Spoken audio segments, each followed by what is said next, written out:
Akan tetapi ketika bangsa ini memilih untuk bersatu, maka harus ada jalan keluarnya. Bagaimana cara mempersatukan kedudukan di mana antar sesama manusia punya kedudukan yang sama dan saling bertanggung jawab untuk memimpin satu bentuk baru dari kesadaran bersama dalam bersatu antar bangsa.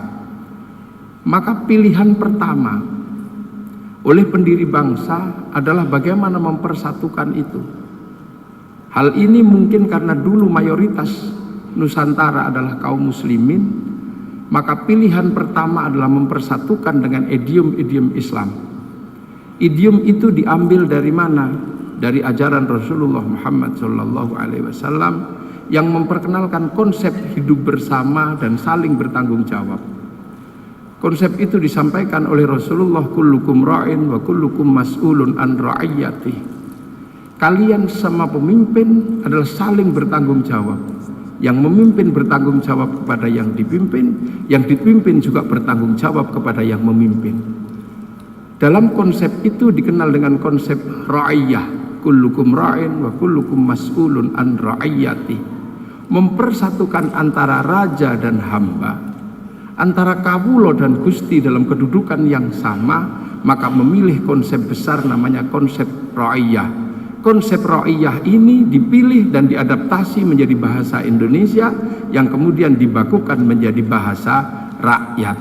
Jadi bahasa rakyat adalah bahasa yang akan mempersatukan antara raja dan hamba untuk saling bertanggung jawab.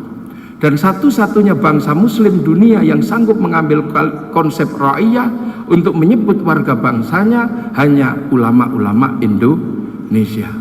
Ini prestasi yang dimiliki oleh bangsa Indonesia dan dibakukan menjadi bahasa negara, yaitu rakyat. Dan rakyat ini akan menghapus perbedaan agama yang sebelumnya meruncing. Kenapa? Dalam konsep agama ada namanya konsep kafir. Konsep kafir adalah konsep saling menyerang antar agama. Islam mengenal orang yang menyerang Islam disebut kafir. Orang Nasrani yang mengenal konsep yang menyerang agamanya juga disebut kafir. Kenapa menggunakan bahasa yang sama? Karena dua-duanya atau tiga-tiganya sama-sama menggunakan bahasa Arab. Nah, kafir ini menyerang. Akan tetapi kaum yang menyerang ini akan berhenti menjadi manusia yang saling mengasihi dalam kebersamaan. Hidup kebersamaan setelah menjadi saling menyerang ini disebut dalam konsep dhimmi. Dhimmi adalah hidup bersama dan saling mengerti dalam satu bangsa. Dan dhimmi ini akan menjadi lebih baik ketika kemudian sudah saling bertanggung jawab yang satu dan yang lainnya. Konsep saling bertanggung jawab inilah yang kemudian menghasilkan bahasa ra'iyyah dan diadaptasi menjadi bahasa rakyat. Makanya tidak ada lagi kafir di Indonesia karena rakyat Indonesia sudah disebut rakyat oleh para pendiri bangsa Indonesia, maka jangan mengkafirkan orang Indonesia. Ini konsep besar. Nah, ra'iyyah ini persatuan antar perbedaan anak bangsa. Ini akan mengambil satu keputusan hidup bersama. Keputusan hidup bersama harus dibicarakan. Membicarakan nasib bersama ada konsep besar di dalam Al-Quran, wasyawirhum fil amri. Bermusyawarahlah dalam segala macam urusan. Maka kalimat wasyawirhum fil amri ini diadaptasi untuk mempertemukan para ra'iyyah membicarakan nasibnya. Maka kemudian ketika ra'iyyah berkumpul untuk membicarakan nasibnya disebut dengan bahasa musyawarah dari sebuah ayat wasyawirhum fil amri. Maka konsep musyawarah adalah pembakuan dari bahasa agama yang ada di Indonesia untuk mempertemukan para ra'iyyah.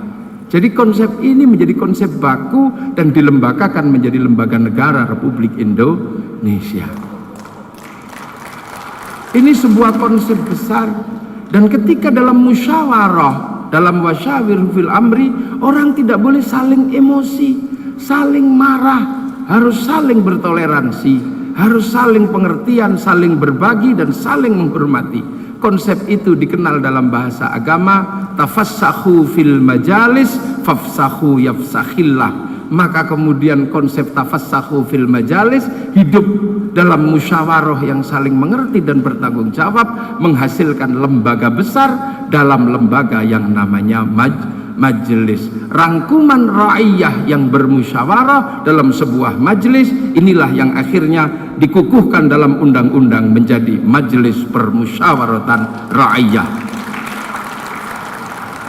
Artinya apa? Nenek moyang kita sudah mempersiapkan bangsa ini menjadi bangsa masa depan yang mampu mengayomi puluhan bangsa, harus hidup dalam satu negara kesatuan Republik Indonesia.